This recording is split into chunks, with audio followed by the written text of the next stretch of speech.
Всем привет! Закончил очередную партию заказных ножей. Так, первый нож шейник. Я делал такой же в Рязани. Это тоже в Рязани. Он еще попросил один такой же сделать. Так, ножны кожа, деревянный вкладыш. Здесь белыми нитками прошил. Чуть-чуть изменения. Так, сам ножик. Здесь сталь Х12МФ.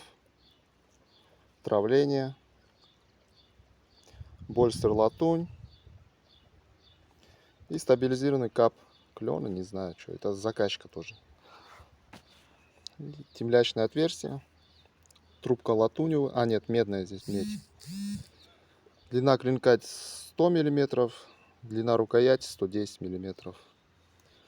Поедет в Рязань. В дополнение к первому. Так, это первый ножик. Второй ножик.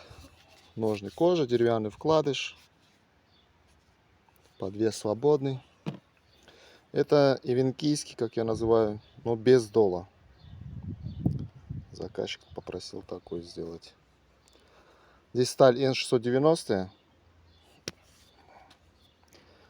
Больстер латунь. Такую вот фактуру набил, протравил и зачистил немножечко. И рукоять стабилизированный кап ореха, да, грецкого ореха. Вот с Армении прислали. Темлячное отверстие. Длина клинка 135 мм и рукоять 130 мм. Этот поедет в Магадан. И третий ножик. Здесь ножны еще не успел сделать. Ну, завтра сделаю. Вкладыш пока только выточил. Здесь АХ-12МФ, травление. Не знаю, видно, не видно. Что-то не фокусируется. Больстер латунь. Попросил заказчик затемнить тоже. И корень грецкого ореха. Мозаичный пин. Длина клинка 145, по-моему, миллиметров. Сейчас точно не помню. И рукоять 130 миллиметров. Этот нож едет в Казахстан. Он тоже уже не первый раз заказывает. Второй, по-моему, или третий, не помню точно.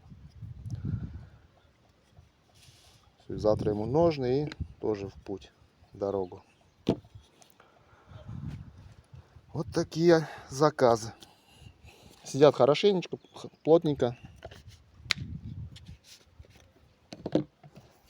Глубоко.